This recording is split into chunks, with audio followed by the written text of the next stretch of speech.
청취자 여러분 반갑습니다. 오늘은 그 핀테크 IPO 시장에서 아주 뜨거운 두 회사죠.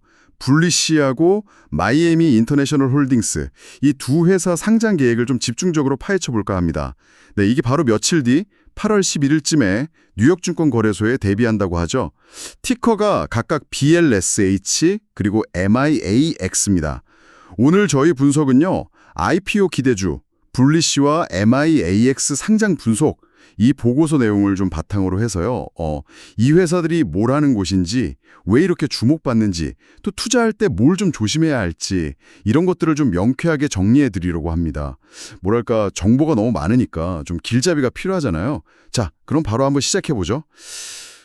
첫 번째는 블리시입니다. 암호화폐 시장에서는 꽤 알려진 이름인데 정확히 어떤 사업을 하는 곳인가요? 네, 블리시요. 거기는 이제 주로 기관 투자자들 대상으로 하는 암호화폐 거래 플랫폼 이걸 운영하고요.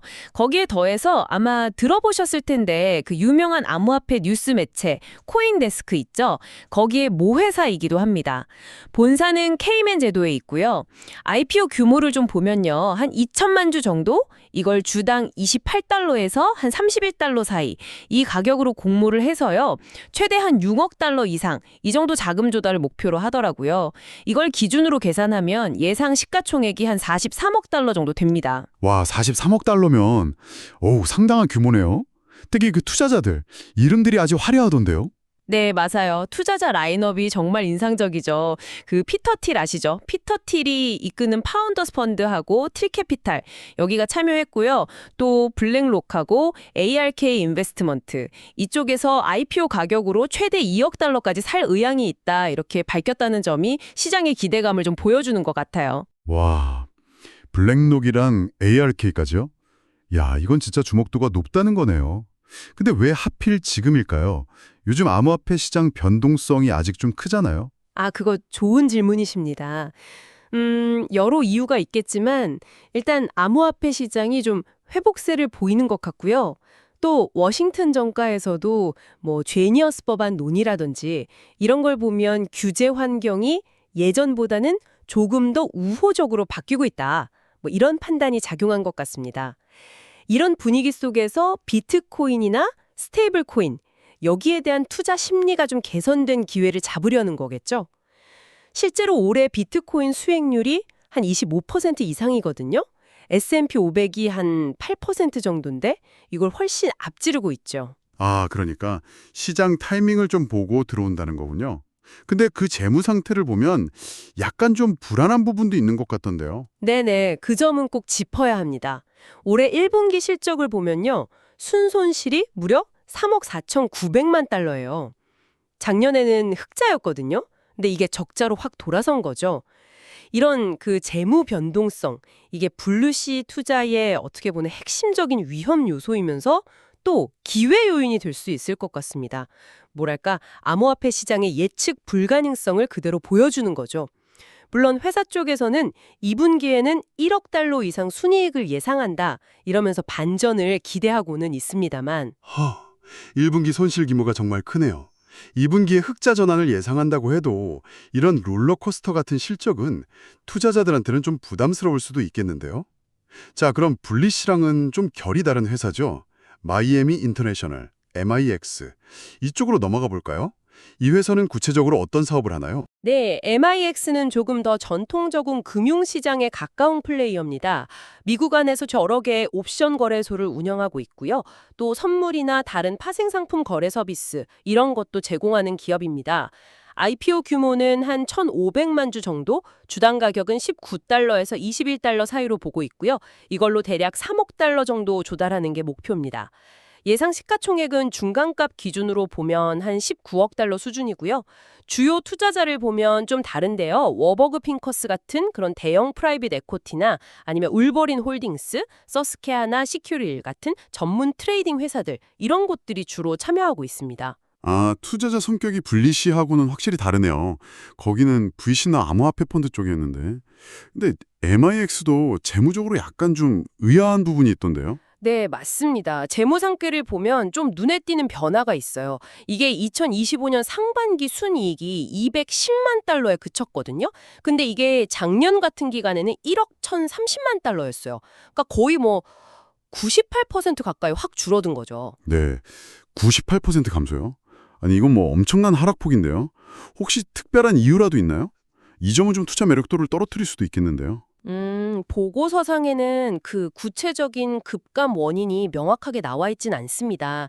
하지만 뭐 거래량 변동이라든지 아니면 경쟁이 좀 심해졌다든지 혹은 특정 투자나 비용 집행 같은 게 영향을 미쳤을 가능성은 있습니다. 확실히 이 부분은 투자 결정하시기 전에 좀 면밀히 보셔야 할 부분이에요. 안정적인 수익을 기대했던 분들한테는 좀 우려스러운 신호일 수 있죠. 그렇군요. 최근에 그 파이어플라이 에어로스페이스나 피그마 같은 회사들이 IPO 성공적으로 마치면서 이번에도 기대감이 좀 클 것 같은데요.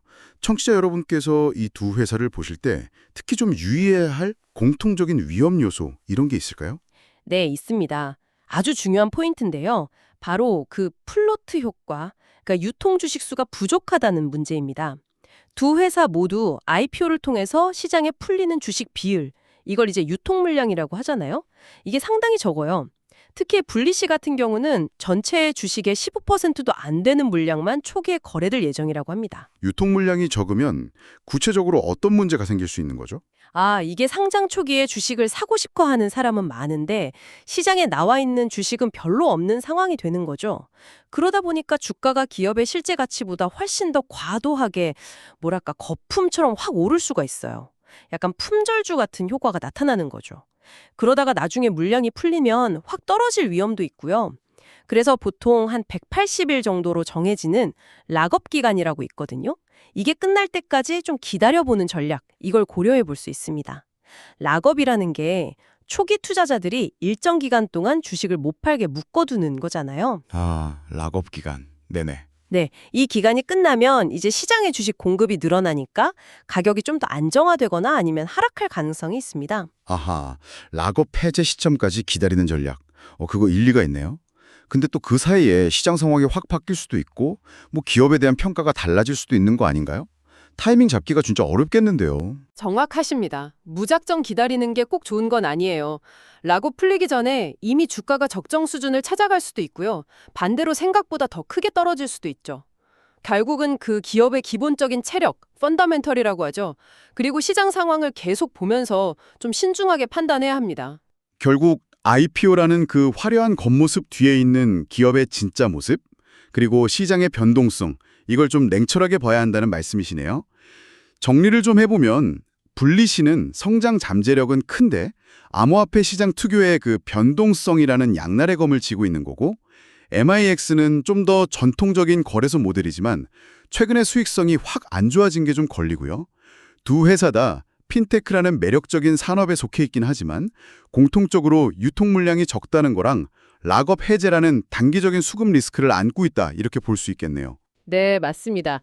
단순히 그 티커 심볼, BLSH나 MIAX 이것만 보고 투자하기보다는요. 각 회사가 속한 시장의 미래라든지 비즈니스 모델이 계속 갈 수 있을지 또 재무 상태는 어떤지 이런 실질적인 요인들을 좀 종합적으로 보시는 게 중요합니다. 결국은 특정 핀테크 기업의 미래 가치에 투자하는 거니까요. 오늘 이렇게 얘기를 나눠보니까 더 흥미로운데요. 마지막으로 저희 청취자 여러분께 생각해 볼 만한 질문 하나 던져보겠습니다. 분리시의 주요 투자자는 벤처 캐피털이랑 암호화폐 전문 펀드잖아요. 그리고 MIX는 프라이빗 에쿼리랑 트레이딩 회사들이고요. 이렇게 주요 주주 구성이 서로 다른데 이게 장기적으로 봤을 때 각 회사의 경영 전략이나 뭐 M&A 아니면 주주들한테 어떻게 돌려줄 건지 이런 정책에 어떤 영향을 미치게 될까요? 단순히 IPO 가격뿐만 아니라 이런 보이지 않는 손의 역할까지 한번 같이 고민해 보시면 투자 결정에 좀 더 깊이를 더할 수 있지 않을까 싶습니다. 오늘 심층 분석은 여기까지입니다.